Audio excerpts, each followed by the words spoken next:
कुछ यूट्यूबर कुछ यूट्यूबर भाई हमारे आए हैं, पहले मंच को थोड़ा स्थिर करिए। अब थोड़ा बुआ भैया बैठे हैं, कुछ थोड़ा थोड़ा कलाकारों का मेहनत में करा था, थोड़ा मंच खाली करिए और मिजाज के साथ आप लोग तीनों आदमी गाइए ताकि मेरे पब्लिक को आनंद आए। शुरू करो। कहेगे बा ऋतु का दीवाना है जो ढेर आदमी बा कि अभी नहीं छूटल बा हमारा अरे देह से हरा दिया एने आवा कि जवन पूछे ना तोरा कवन काम के मरा खुशी जी का माइक अभी नहीं छूटल बा हमारा देह से हरा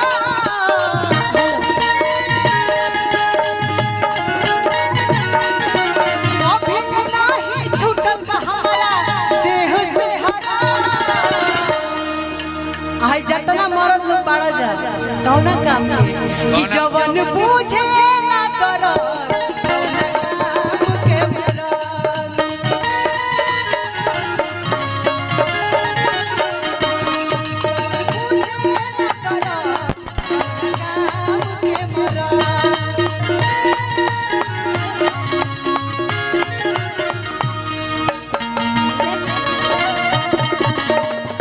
hello hello hello hello hello hello hello तीनों के बराबर रखो एक जैसा एक जैसा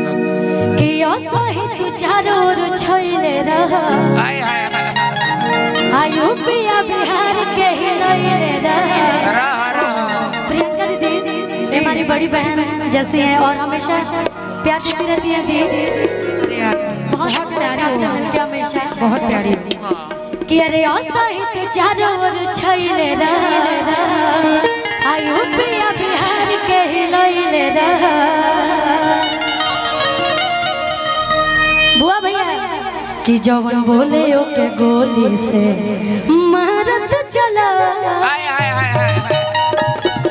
भारत कि राजा रंगदार तू झारत चला राजा रंगदार तू झारत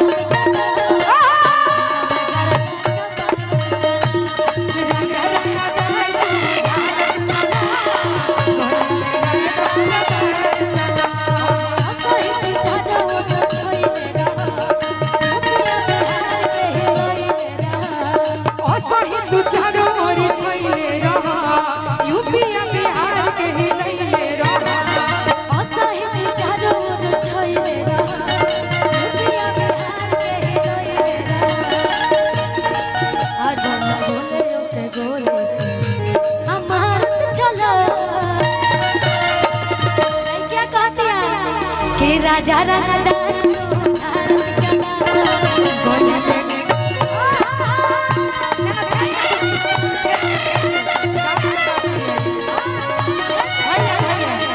आगे से पीछे चलेंगे जैसे कि राजा रंगदार तू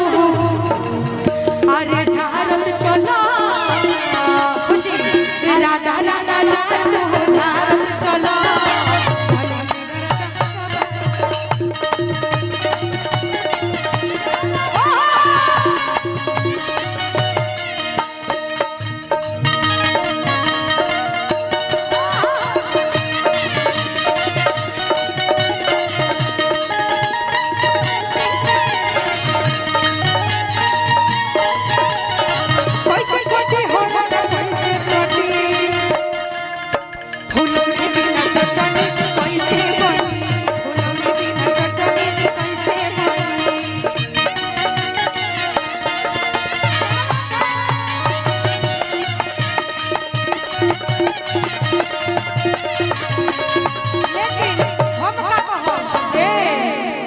हम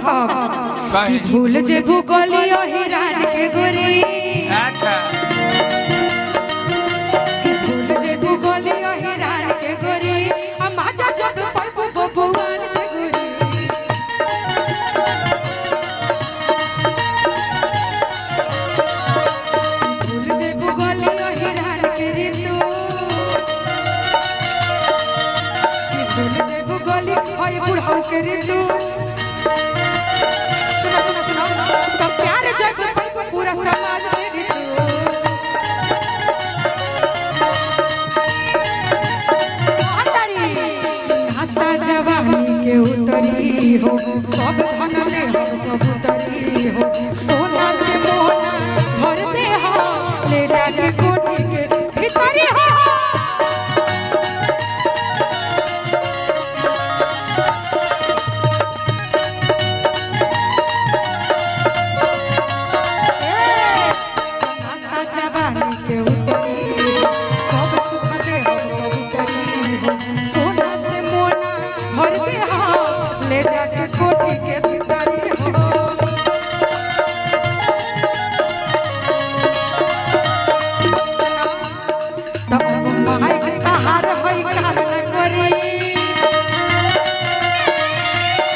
पहिले रहलू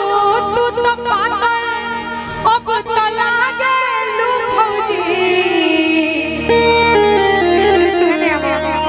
ये उल्टा जाता इनका रहा पहिले रहलू तू तो पातर अब तो लागलू फौजी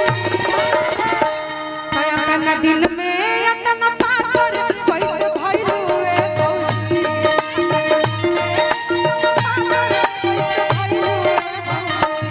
पहिले रहलू तू तो पातर